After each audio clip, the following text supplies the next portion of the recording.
Miris banget. Baim Wong dan Paula Verhoeven tak mau lagi saling sapa, tidak pula mau saling jabat tangan.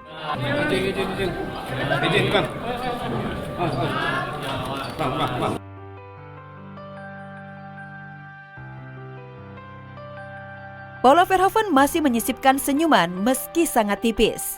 Namun langkah kakinya cenderung lemah. Sorot matanya juga sorot luka serta kepasrahan. Inilah yang nampak nyata di sidang perceraiannya dengan Baim Wong yang digelar kemarin siang di Pengadilan Agama Jakarta Selatan. Di sisi lain, Baim yang datang ke pengadilan terlebih dulu didampingi tim penasihat hukumnya justru terlihat tenang dan santai. Bahkan sambil menunggu jadwal sidang, Baim memilih makan di warung di sekitar kantor pengadilan Jakarta Selatan.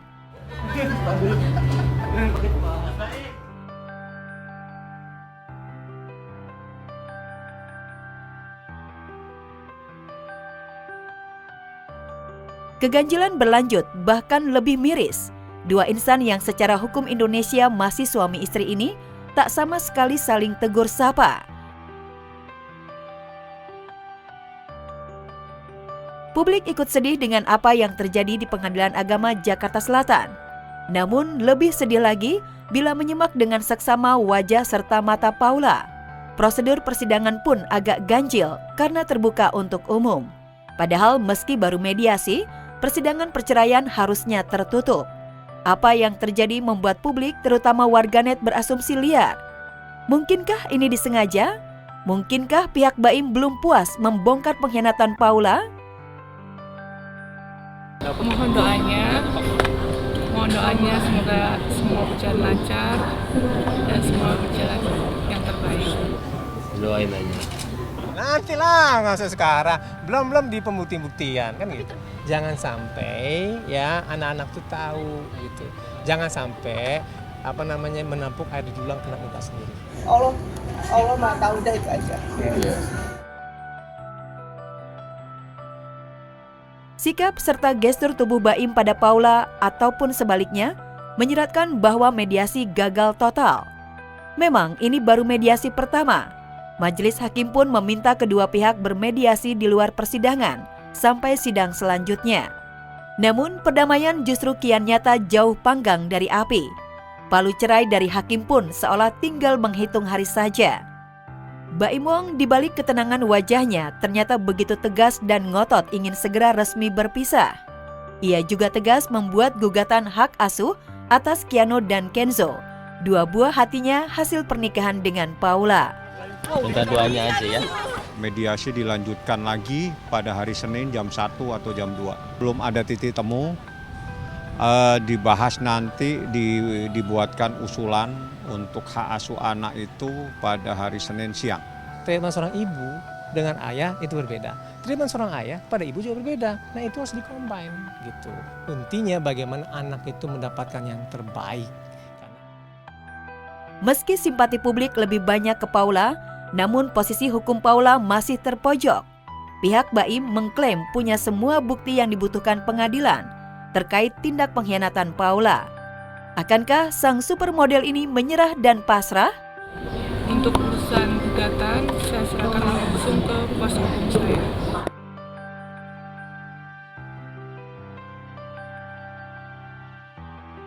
Irish Bella diboyong ke rumah mewah suami barunya. Amar Zoni kecewa berat.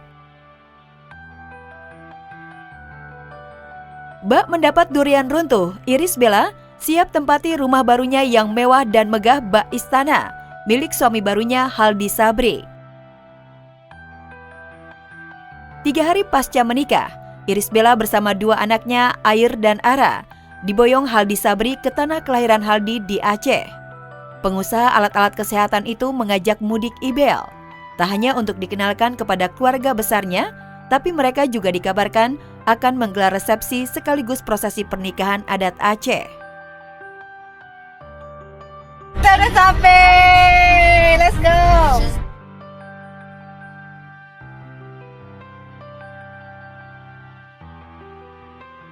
Kedatangan Irish di Aceh disambut hangat keluarga besar Haldi yang sudah menanti di rumah. Namun yang bikin gagal fokus adalah rumah Haldi terlihat luas dan besar hingga dipenuhi barang-barang mewah bak sebuah istana. Melihat itu, banyak warganet menyebut Ibel beruntung mendapat suami baru seorang pengusaha tajir melintir yang dapat merubah kehidupannya menjadi lebih baik dari sebelumnya.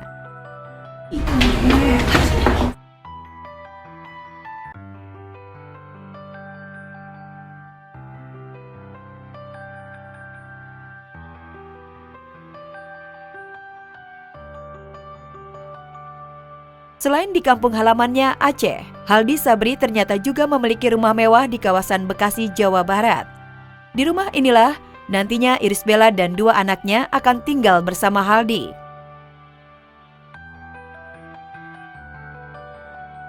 Kehidupan baru Ibel setelah menyandang Nyonya Haldi yang bergelimang kemewahan dan kebahagiaan berbanding terbalik dengan sang mantan Amar Zoni. Amar yang sedih dan kecewa karena dicampakkan Ibel hidup merana di dalam penjara gara-gara kasus narkoba yang menjeratnya. Siapa menabur akan menuai. Amar sedang menuai semua perbuatannya. Berat memang, sangat berat. Kehilangan semuanya. Kehilangan istri yang sangat dicintai, kehilangan pula elusan ceria dari anak-anaknya. Kita agak kaget ya, karena kan beritanya juga terkesan mendadak gitu. Kita nggak tahu perjalanan setelah bercerai dengan Amar itu bagaimana gitu. Kita dari keluarga Amar sendiri tidak ada yang datang sih ya, termasuk adiknya mungkin nggak datang.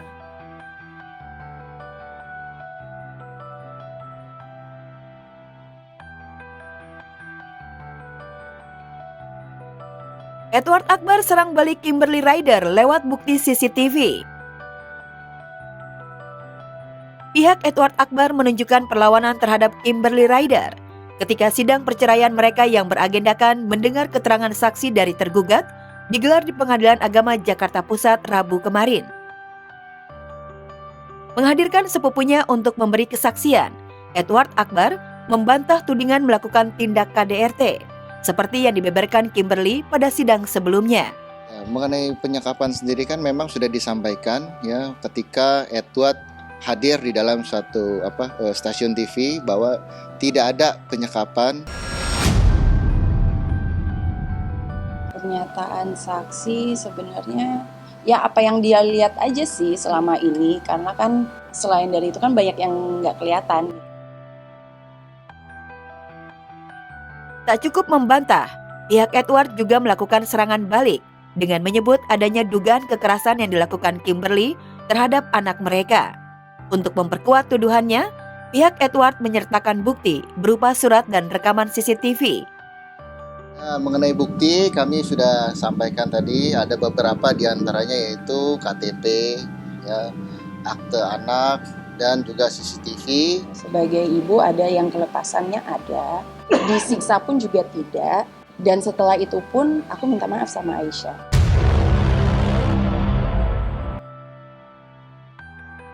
Dan ketika pihaknya mendapat kesempatan menghadirkan saksi dan bukti di persidangan, Edward Akbar justru mangkir dan memilih tampil di sebuah program televisi untuk membicarakan soal perseteruannya dengan Kimberly.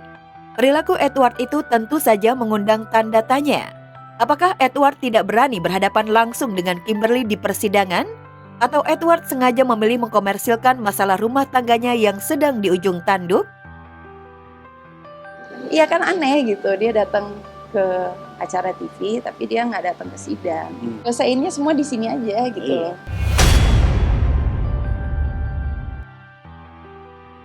Bantahan dan serangan balik dari Edward membuat perseteruan rumah tangga Edward dan Kimberly makin panas. Tidak ingin berpolemik lebih panjang, Kimberly pun berharap gugatan cerainya bisa segera diputuskan. Sebab Kimberly tidak lagi berharap membaik dari pernikahannya dengan Edward dan mempersilahkan Edward mencari istri lagi. Ya, doesn't matter anymore anyway. Lu udah talak gue. Gue masa idah pun juga udah selesai. Lo mau cari istri baru juga terserah.